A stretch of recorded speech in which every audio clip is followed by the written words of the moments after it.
Nessa noite, essa semana foi um dia desses, me encontrei com essa palavra e foi tão profundo que Deus falou comigo. E hoje de tarde eu estava ali, no meu espaço, orando e lendo, e o Senhor começou a trazer vivo alguns versículos no meu coração, da importância de nós valorizar a palavra. Falamos domingo sobre isso, sobre o valor e o poder da palavra. Isso é muito importante para nós. E eu gostaria que vocês abrissem aí, junto comigo, na segunda carta aos Tessalonicenses. Essa carta as duas são muito maravilhosas. E essa segunda carta, ela é muito profunda em assuntos que diz respeito a esses dias, as nossas vidas. E eu gostaria de pegar a sua atenção nesse tempo que nós temos para ler essa carta. E tempo atrás, eu estava lendo as cartas do apóstolo Pedro e do apóstolo João, a carta de Judas. Essas cartas que elas nos edificam demais pelo conteúdo de quem escreveu e a credibilidade que tem as Sagradas Escrituras. Então, 2 Tessalonicenses, capítulo 1, a partir do versículo 2, essa equipe de Paulo, Silvano e Timóteo, eles começam dizendo assim, que a graça e a paz de Deus, nosso Pai, e do Senhor Jesus Cristo estejam com vocês. Irmãos, devemos sempre dar graças a Deus por vocês como convém, pois a fé que vocês têm e cresce cada vez mais, e o amor que todos vocês têm uns pelos outros vai aumentando. É por isso que nós mesmos nos orgulhamos de vocês nas igrejas de Deus, por causa da perseverança e da fé que vocês têm, que vocês demonstram em todas as perseguições e tribulações que estão suportando. Isso é um sinal evidente do justo juízo de Deus, para que vocês sejam considerados dignos do reino de Deus, pelo qual vocês também estão sofrendo. Pois, de fato, é justo para com Deus que Ele retribua com tribulação aos que a vocês, e que dê a vocês que estão sendo atribulados alívio juntamente conosco, quando do céu se manifestar o Senhor Jesus com os anjos do seu poder, em chama de fogo, tomando vingança contra os que não conhecem a Deus e contra os que não obedecem ao Evangelho de nosso Senhor Jesus Cristo. Estes sofrerão penalidade de eterna destruição, banidos da face do Senhor e da glória do seu poder, quando Ele vier naquele dia para ser glorificado no céu, nos seus santos, e ser admirado em todos os que creem. Isso inclui vocês, que creem em nosso testemunho. Por isso também não cessamos de orar por vocês, pedindo que o nosso Deus os torne digno da sua vocação e cumpra com poder todo o propósito da bondade e da fé, a fim de que o nome do nosso Senhor Jesus Cristo seja glorificado em vocês e vocês sejam glorificados nele, segundo a graça do nosso Deus e do nosso Senhor Jesus Cristo. Princípio, vou ler até aqui. É interessante que nós preste atenção, porque aqui a gente vê que a palavra de Deus e a promessa de Deus, ela está atrelada à nossa obediência ao Evangelho de nosso Senhor Jesus Cristo, e nós fazer aquilo que o nosso Senhor Jesus Cristo deixou para nós fazer. O que muito me chama a atenção é que o juízo de Deus, ele é certo. Estava vendo, eu gosto muito de ver o pastor Hernani Santos, e ele fala muito mensagens sobre o juízo de Deus. E eu creio, queridos, que a ira de Deus, o juízo de Deus, ninguém de nós vai escapar. Vai vir, ela vai vir. Nós precisamos estar vivendo, né, na graça, né, na obediência da palavra do nosso Senhor Jesus Cristo, porque uma das coisas que aqui o apóstolo Paulo fala, no versículo 4, que ele diz que por causa da perseverança, né, da perseverança e da fé que vocês demonstram em todas as perseguições e tribulações que estão sofrendo, né. Veja bem, ele diz isso é um sinal evidente do justo juízo de Deus, para que vocês sejam considerados dignos do reino de Deus. Queridos, um tempo, e eu creio que ele se aproxima, nós estamos perto, e no capítulo 2, Paulo trata sobre isso, que vem um tempo de grande dificuldade para a igreja do Senhor, e que a igreja precisa estar muito enraizada, né, na palavra, na graça, na obediência, porque como o Du leu ali, quando nós estamos supridos em Deus, em tudo a gente vive uma vida diferenciada. Eu até falei domingo sobre isso. Nós só precisamos nos contentar com essa promessa que nós temos da vida eterna, e que hoje vamos enfrentar. Para nós chegar naquele dia, nós vamos precisar enfrentar momentos difíceis. E eles nos seguirão, tribulações, né, provações. O apóstolo Paulo fala no capítulo 5 de Romanos, sobre os resultados das provações, das tribulações, né, da perseverança, né, que elas vão tornar nós um caráter aprovado. E uma das coisas que mais Deus espera, e Ele quer formar em nós, é o nosso caráter.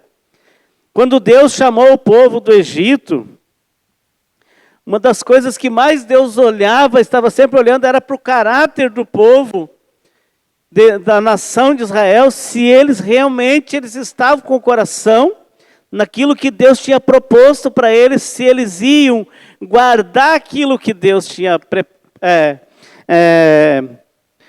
dito a eles, né? Tem uma passagem, eu não lembro agora, mas ela está no livro de Êxodo, e está também em outros livros, mas Deus foi antes de dar o maná, o povo reclamou, murmurou tanto, que o Senhor prometeu o maná, e deu uma condição para que esse maná fosse recebido, para saber como que o coração, né, do povo de Israel estava, se ele estava pronto para obedecer a Deus. Deus olha muito para o nosso caráter, Deus olha muito para nós. Ele não olha para a nossa aparência, mas Ele olha para o que está dentro de nós. Quais são as nossas intenções, quais são as nossas motivações que nós estamos vivendo um evangelho. Se nós estamos vivendo um evangelho, né, para um motivo ou para outro.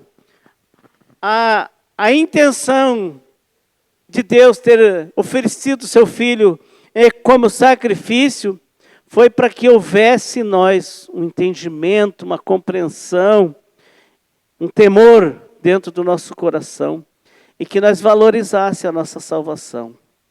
Porque para nós ser salvo não foi de qualquer forma. A graça não nos alcançou de qualquer maneira. A graça teve um preço de sangue, de sacrifício, de sofrimento. E eu acredito que nesses dias, queridos, de tribulação, de provação, Deus está olhando o nosso coração. Se nós estamos dispostos, né, como diz o versículo 8, que diz, né, que em chamas de fogo, tomando vingança contra os que não conhecem a Deus e contra os que não obedecem ao Evangelho de nosso Senhor. Né? Diz, estes sofrerão penalidades de eterna destruição, né? Banidos da face do Senhor. Então, quando o Senhor aparecer, né, nos céus, se nós voltássemos um versículo antes, como Ele vem para nos buscar, mas também para aqueles que não reconheceram por fé Jesus Cristo como Senhor, como Salvador, por aqueles que não quiseram aqui nessa terra pagar o preço de viver um evangelho santo, um evangelho também sacrificial, porque não vamos achar que para nós viver um evangelho nós não temos que sacrificar algumas coisas das nossas vidas. É necessário que nós, né, para viver uma vida diferenciada aqui na terra, precisamos sim sacrificar algumas coisas da nossa natureza, né, do nosso eu, do nosso querer, né, daquilo que às vezes nós queremos que seja massageado. O Senhor, Ele tem um padrão, Ele tem uma maneira para que nós vivamos o Evangelho, né, justificado por essa graça. E não vai ser de qualquer forma. Seguindo, Paulo fala no capítulo 2, e eu vou lendo aqui, pequeno esses capítulos, eu gostaria de nós olhar, e eu peço a atenção de vocês naquilo que está sendo falado aqui. Diz assim, eu estou lendo na NAA, irmãos, no que diz respeito à vinda do nosso Senhor Jesus Cristo e à nossa reunião com Ele, pedimos que vocês não se deixem demover facilmente do seu modo de pensar. Nem fiquem perturbados, quer por espírito, quer por palavra, quer por carta, como se procedesse de nós, dando a entender que o dia do Senhor já chegou. Ninguém de modo nenhum os engane, porque isto não acontecerá sem que primeiro venha a apostasia e seja revelado o homem da iniquidade, o filho da perdição, o qual se opõe e se levanta contra tudo o que se chama Deus ou é objeto de culto, a ponto de assentar no santuário de Deus, apresentando-se como se fosse o próprio Deus. Hoje, a gente sabe que vivemos já um tempo de apostasia, onde muitas pessoas estão se afastando da fé. Muitas pessoas dizem, e para mim, não sei se com você, mas muitas pessoas dizem para mim, eu quero viver a minha vida. Eu ainda preciso aproveitar a minha vida, eu sou novo, ou eu tenho muito que aproveitar. E nessa hora eu tenho vontade de chorar. Mas por dentro, o meu coração, o meu sentimento é de tristeza muito profunda, porque muitas pessoas estão vivendo esse tempo da apostasia. Estão se enganando, estão sendo enganados, e estão enganando outros, às vezes também, iludindo outros e levando outras pessoas a se apostarem da fé, pela maneira que eles se comportam diante do Santo Evangelho do nosso Deus. Então veja que, se nós fôssemos ver hoje, tem muita gente trocando os valores do Evangelho. Nas próprias igrejas. Ah, mas não é bem assim. Domingo eu li um versículo que diz que passará o céu e passará a terra, Porém, as palavras do Senhor, elas não hão de passar. Então não vai mudar o que está escrito. Nós não precisamos nos iludir, como diz Paulo aqui, que não é para nós se demover facilmente da nossa fé, não é para nós se enganar com algumas coisas que falam, ou por algumas cartas, ou por alguns conselhos até que se ouvem por aí. Porque a palavra de Deus, ela já está estabelecida, ela já está certa. E nós, queridos, nós temos hoje a grande oportunidade de nós viver esses dias finais.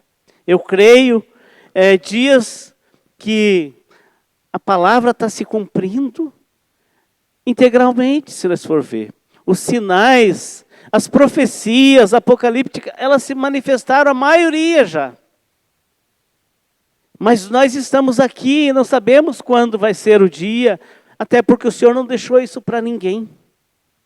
Deus não deixou isso revelado nem para o Filho. Esse é um dia, queridos, que como nós vimos ali no capítulo 1, no versículo 7, 8, que esse dia da aparição de Jesus nos céus, ele vai ser um dia como um ladrão. Que o ladrão ele entra e às vezes rouba e só vamos ver quando ele saiu. Aí que vão gritar, o ladrão, pega o ladrão. A vinda do Senhor também será repentina, de uma forma que muitas pessoas vão estar totalmente desapercebidas.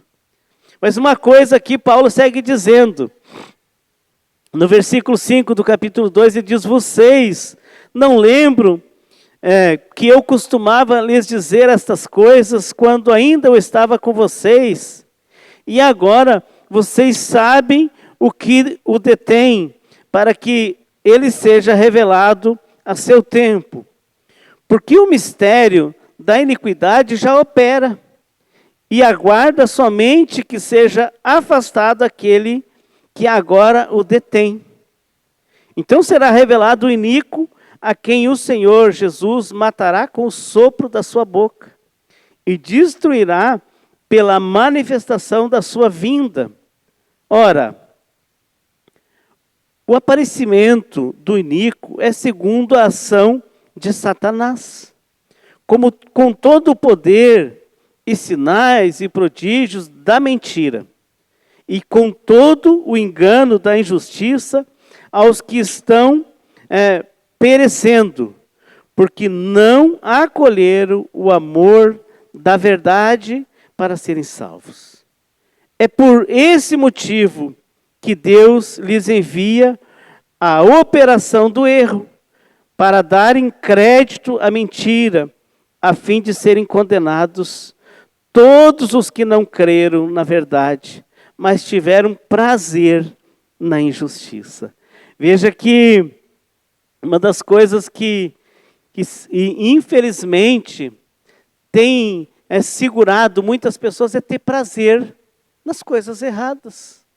E que estão tão claras, estão tão facilmente escritas, e a gente tem visto isso acontecer publicamente, que as pessoas estão preferindo viver, muitas e muitas e muitas pessoas preferindo viver no engano, preferindo viver na mentira, preferindo viver aos seus prazeres, do que viver debaixo de algo que Deus preparou e que com certeza tem um preço, mas que o preço será menor que o preço do pecado.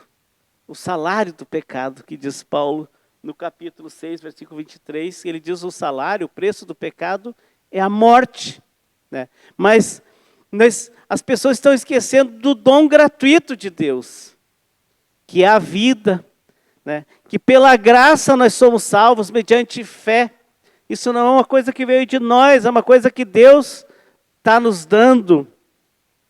E ele segue, no versículo 3, diz, mas devemos sempre dar graças a Deus por vocês, irmãos, amados pelo Senhor, porque Deus os escolheu desde o princípio para a salvação, pela santificação do Espírito e fé na verdade.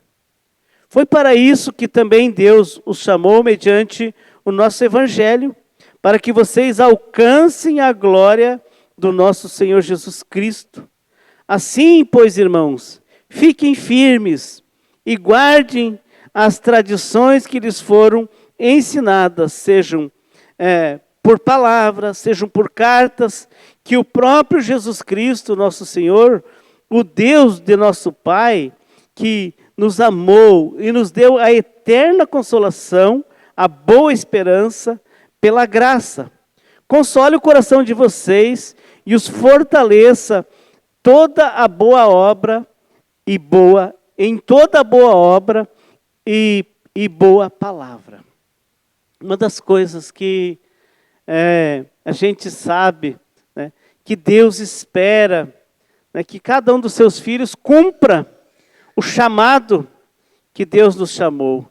Né? Ontem nós estávamos aqui na nossa reunião mensal e falando sobre a palavra que Jesus liberou sobre os apóstolos, os discípulos. Eles levaram tão a sério que ela chegou em nós. Eles não descuidaram daquela palavra, a tal ponto que ela chegou aqui. E a tal ponto que através de nós ela está se difundindo também. Nos nossos discipulados, nos nossos GC, nas casas, né? Ela está indo. Esse é o evangelho que nós precisamos levar a sério. O evangelho da salvação, o evangelho da transformação, o evangelho que muda o caráter do homem, que transforma o nosso caráter. O evangelho que ele, no meio das provação, das tribulação, das perseguições, nós vamos ser transformados. A não ser que nós abandone, a não ser que nós retroceda, a não ser que nós não persevere a tal ponto, nós não alcançaremos essa graça. Mas se nós for perseverante nos momentos onde virão as dificuldades, nós com muita tranquilidade, com muita paz, com muita segurança, nesse dia da vinda do nosso Senhor Jesus Cristo, nós vamos estar todos preparados. E também teremos cumprido aqui o propósito do nosso Deus, de ter feito a vontade do nosso Deus, de obedecer as palavras. E Paulo no capítulo 3, no versículo 1, ele diz: finalmente, irmãos, ele diz, orem por mim, orem por nós, para que a palavra do Senhor se prorrogue, se propague, e seja glorificada, como aconteceu entre vocês. Orem também para que sejamos livres das pessoas perversas e más, porque a fé não é de todos, mas o Senhor é fiel. Ele os fortalecerá e os guardará do maligno. Temos confiança no Senhor quanto a vocês, de que não só estão praticando as coisas que lhes ordenamos, como também continuarão a fazê-las. Que o Senhor conduza o coração de vocês ao amor de Deus e à perseverança de Cristo. A perseverança de Cristo, queridos, ela é extraordinária, porque se nós olhar, hoje eu estava me balhando com os versículos de casa, muito maravilhoso, sobre como Jesus ele foi perseverante, como Jesus ele estava tão preparado a tal ponto que ele venceu a morte, né? A morte não teve poder, aqui também temos isso esclarecido, explícito, e que se nós permanecermos nele, nós também já vencemos, porque nós estamos nele. Então, se nós continuar guardando aquilo que foi passado para nós, queridos, e nós continuar passando isso, nós vamos também, aqui diz Paulo no versículo 5, que o Senhor conduza o coração de vocês ao amor de Deus e à perseverança de Cristo. Imagine se nós, queridos, aqui eu encerro, nós andar no amor de Deus.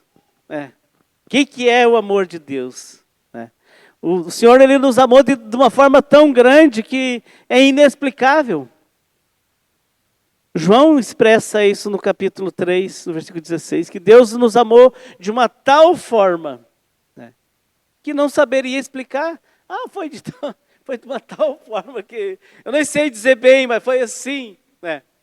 Esse amor de Deus, Ele alcançou a nossa casa, Ele alcançou a nossa família. Hoje, quando eu paro, graças a Deus por esses anos que eu e a minha casa andam no Evangelho, que eu paro e eu olho, meu Deus, às vezes eu não tenho nem como expressar a minha gratidão.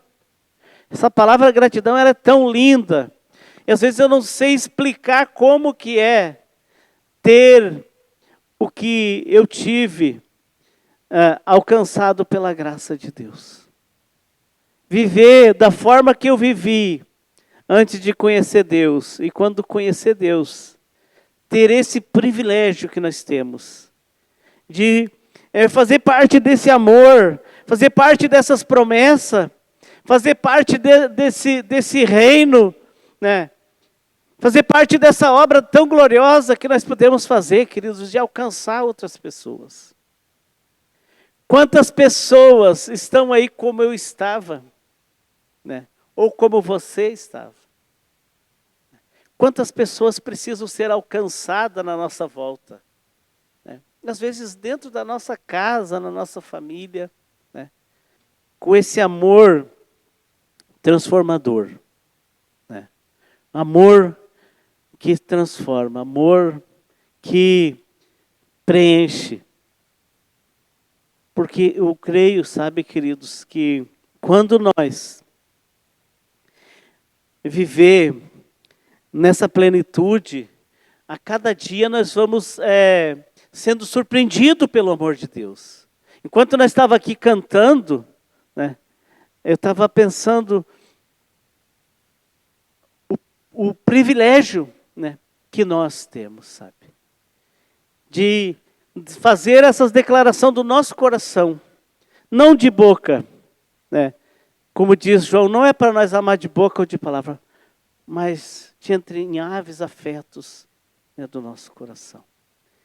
Eu queria convidar a equipe de louvor para nós cantar essa música que a gente estava cantando no final, convidar você para ficar em pé. Eu creio, queridos, que nós estamos entrando num ano que nós vamos viver algo que ainda a igreja não viveu. Talvez provar de tantas coisas na nossa família, na nossa vida, no nosso caminho, no nosso dia a dia. Mas nós precisamos entender uma coisa, que o sofrimento e o sacrifício de Jesus foi um preço que o Pai pagou para que nós tivéssemos vidas, e vida em abundância. O Senhor, Ele pagou esse preço para que nós vivêssemos uma vida nova, uma vida transformadora, uma vida que transforma também. Então eu quero que você feche seus olhos e, por um momento, expresse a sua gratidão pelo sacrifício do Pai no Filho. Expresse a sua gratidão, o seu sentimento.